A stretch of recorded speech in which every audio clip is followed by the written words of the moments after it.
स्वागत है आप सभी का एक बार फिर। महाशिवरात्रि पर महा कवरेज लगातार जारी है और महाकल्याण कैसे होगा, भगवान शिव कैसे आशीर्वाद देंगे और कैसे श्रद्धालु महा उपाय अपना करके भगवान शिव को प्रसन्न कर सकते हैं महाशिवरात्रि के इस बड़े दिन पर, इस महत्वशाली दिन पर। आइए जानते हैं। तमाम मेहमान हमारे साथ लगातार मौजूद है, मेरी सहयोगी लगातार बनी हुई है सरगम। जो हम जान रहे हैं, जो आपको बता रहे हैं, वो वाकई में बहुत ज़रूरी है, बहुत कल्याणकारी है कि भगवान शिव की आराधना कल हमें कैसे करनी है। कुछ महा उपायों की बात कर लेते हैं। संजय जी, आपके पास आ जाता हूं। कौन कौन से मंत्रों का उच्चारण करें भगवान शिव की आराधना करते समक्ष, और क्या कुछ महा उपाय क्या अर्पित करें, कैसे जल अर्पित करें भगवान शिव को कल? जी, कहते हैं भगवान शिव कहते हैं आदि मध्य अंत नहीं है। और कहा जाता है कि पृथ्वी, आप देखें ब्रह्मांड जो है वो 360 डिग्री का होता है, और उसमें क्या है कि जो उत्तर दिशा है वो 0 डिग्री है, 360 और 0। तो आप देखें जो अपन शिव लिंग को देखते हैं, जहाँ से योनि से जल गिरता है वो उत्तर कहलाता है। हमें शून्यता में रहना चाहिए। जो ऊपर लिंग है वो दक्षिण की तरफ है, जो ऊंचा है। तो कहा जाता है भगवान शिव को जब आप ध्यान करते हैं, मेडिटेशन करते हैं, योग करते हैं, साधना करते हैं, तप करते हैं, तो उसमें क्या करना चाहिए आपको? कहते हैं कि सबसे बड़ी शक्ति जो है जल की शक्ति है, गंगा जल की शक्ति है, और जल से ही जो है जीवन बना है, निर्मित हुआ है। तो हमें सबसे ज़्यादा जो है जल अर्पित करना चाहिए भगवान शिव पे। और मंत्र की बात की आपने, तो सबसे कहते हैं प्रकृति का जो मंत्र है, आप देखें डमरू जो होता है इन्फिनिटी साइन है। तो जो ब्रह्मांड का स्वर है वो ओम स्वर है। तो ओम मंत्र का उच्चारण करें और ओम नमः शिवाय मंत्र का उच्चारण करें। उससे शिव जो है, भगवान शिव जो है शीघ्र ही प्रसन्न हो जाते हैं। और दान पुण्य में सफेद चीजों का दान करें। बिल्कुल संजय जी, देखिए समय बहुत कम है हमारे पास। अरविंद जी, आपके पास मैं आना चाहूंगी।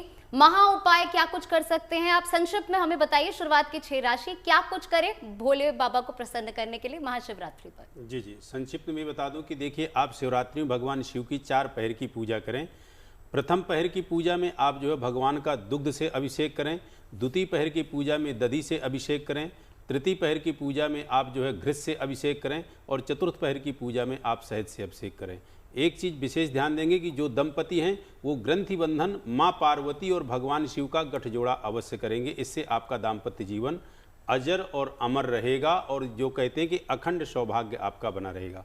समय अभाव है, अब मैं सीधे राशि पे आता हूँ। देखिए, जिनकी मेष राशि है उनको क्या करना है, उनको भगवान शिव को जो है जल से अभिषेक करें तो विशेष लाभ रहेगा। और जिनकी वृष राशि है वो दूध से भगवान का अभिषेक करें तो विशेष लाभ रहेगा। जिनकी मिथुन राशि है वो भगवान शिव को दूध मिश्रित जल मिश्रित शर्करा इससे अभिषेक करें तो उनको विशेष लाभ मिलेगा। इसके अलावा जिनकी कर्क राशि है वो भगवान शिव को जो है गंगा जल, और गंगा जल में यदि थोड़ा सा कुश डाल करके अभिषेक करें तो उनकी हर मनोकामना जो है पूर्ण होगी। जिनकी सिंह राशि है उनके लिए जो है विशेष लाभदायक रहेगा कि आप जो है दूध शर्करा मिश्रित जो आपका जो है जल है उस जल से अभिषेक करें, और उस अभिषेक में ओम आप जो मंत्र बोलें, ओम तत्पुरुषाय विद्महे महादेवाय धीमहि तन्नो रुद्रः प्रचोदयात्। जिनकी कन्या राशि है वो भगवान शिव का जो अभिषेक करें वो गन्ने के रस से अभिषेक करें तो विशेष लाभ होगा। लेकिन यहाँ पे मैंने जो बहुत शॉर्टकट में आपको बताया है, आप मेष से लेकर के और मैंने कन्या राशि तक बताया है, उन सभी को यदि हर फल की प्राप्ति चाहिए, उनकी हर मनोकामना पूर्ण हो, तो उनको क्या क्या उसमें मिक्स करना है ये मैं सभी के लिए बता देता हूँ।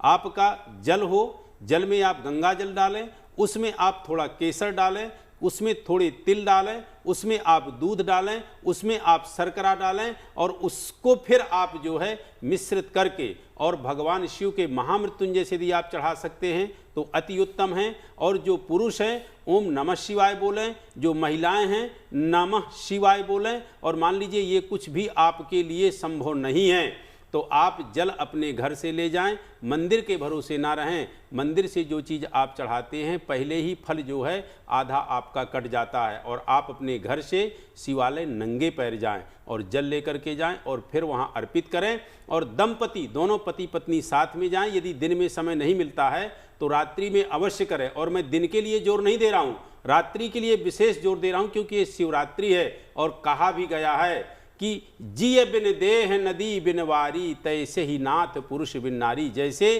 कि इस शरीर में जब शरीर में प्राण नहीं रहते हैं तो इस शरीर को जो है मिट्टी कहते हैं, जिस नदी में जल नहीं रहता उसको बंजर कहते हैं। तैसे ही नाथ पुरुष बिन नारी, उसी प्रकार पुरुष के बगैर नारी है और नारी के बगैर पुरुष है। इसलिए माँ पार्वती और भगवान शिव की आराधना का कल दिन है। आप दोनों दंपति साथ में करें, अखंड सौभाग्य रहेगा और दाम्पत्य जीवन अतिशय मधुरमयी रहेगा। जी, तो ये तो ही 6 प्रमुख राशियां, लेकिन अब अन्य शेष 6 राशियों के जातकों के लिए क्या कुछ महा उपाय हैं, हम समझा भी रहे हैं ग्राफिक्स के जरिए टीवी स्क्रीन पर कि क्या कुछ उपाय कर सकते हैं। संजय जी, अब आप बताइए आगे की 6 राशियों के बारे में क्या कुछ महा उपाय आपके पास।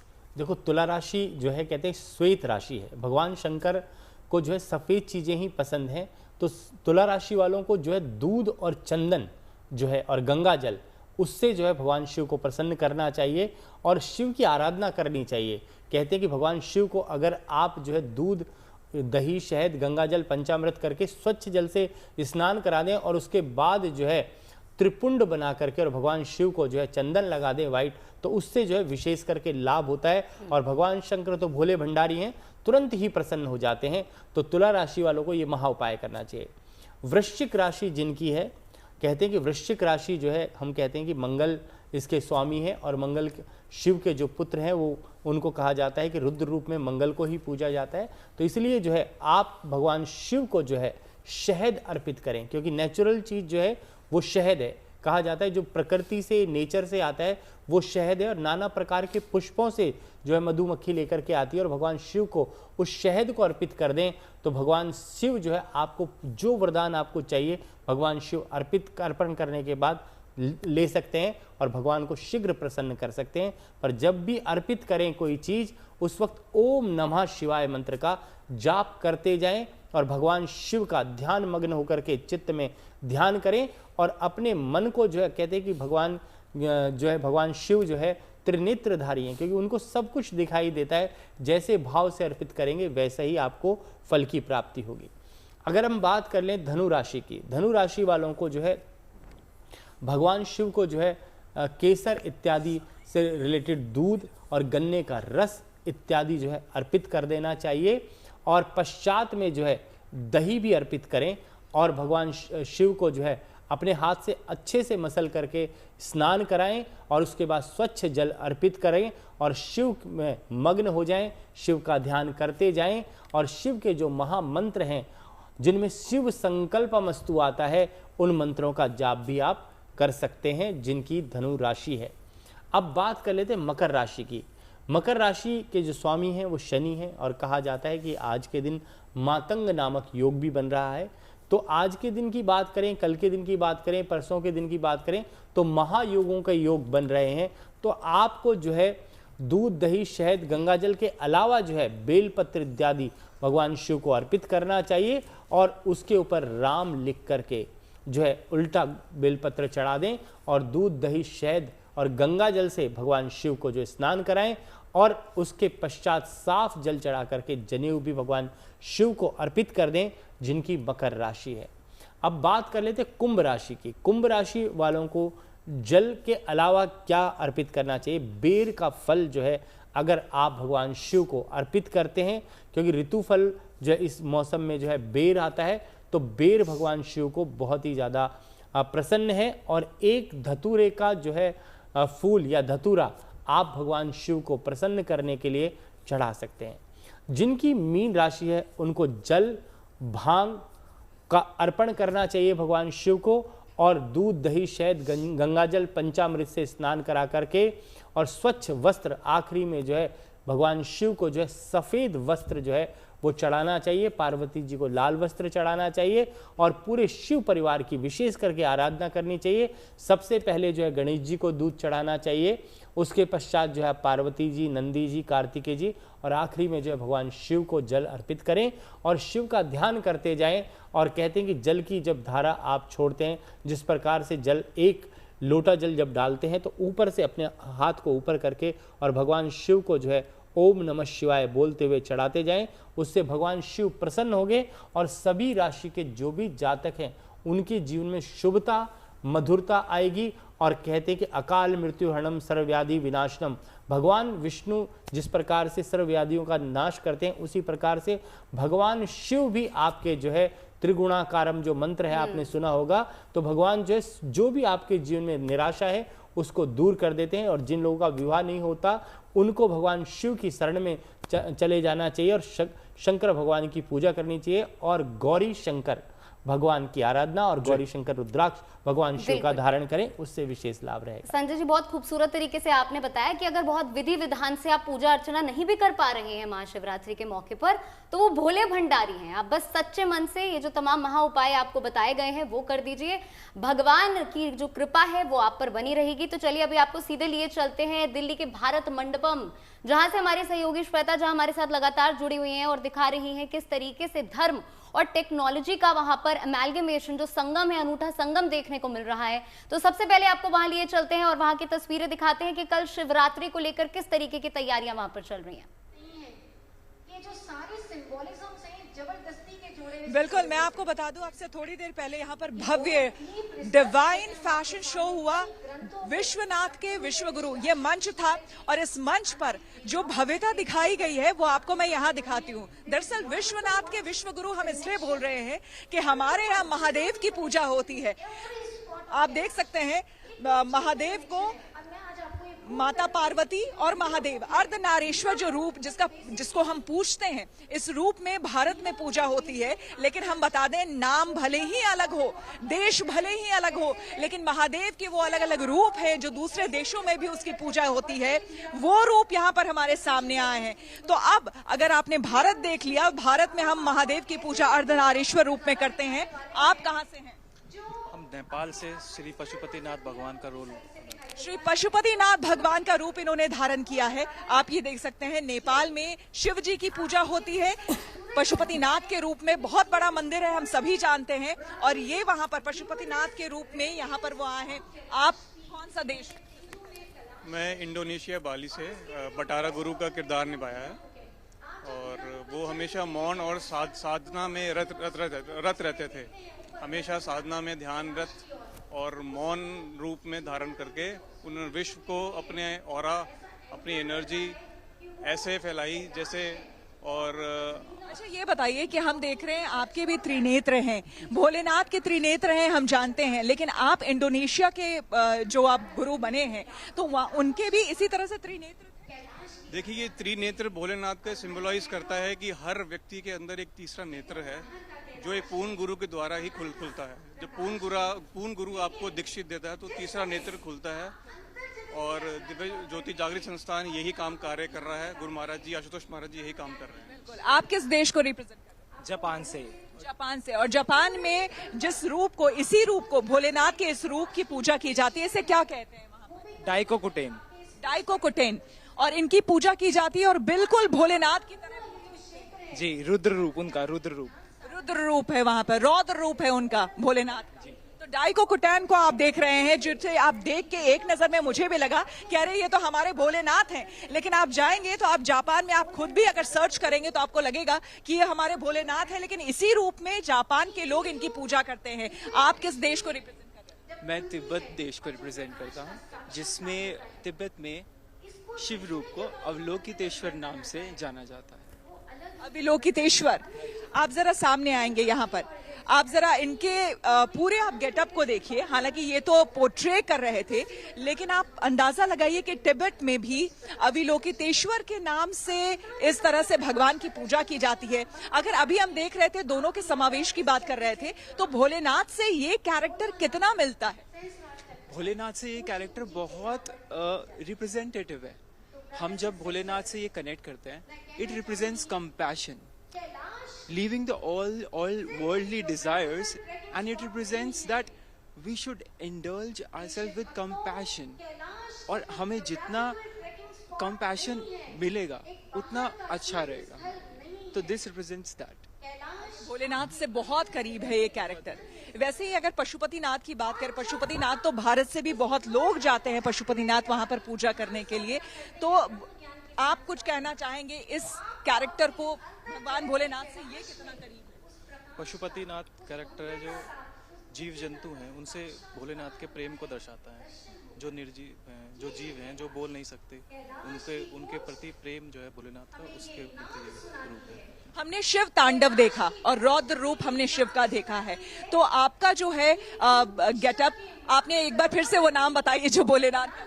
डाइको कुटेन। डाइको कुटेन, तो डाइको कुटेन ये नाम है, और इंडोनेशिया, जापान, तो जापान में डाइको कुटेन के नाम से भोलेनाथ के इस रूप की उपासना होती है। वो कितना करीब आपको लगता है? गेटअप तो मुझे बिल्कुल लगता है, क्योंकि भोलेनाथ को हम जिस तरीके से देखते आए हैं, रौद्र रूप भोलेनाथ का यही है, मुंडमाला है, गले में नाग सांप है, वहां के लोग किस तरह से देखते हैं?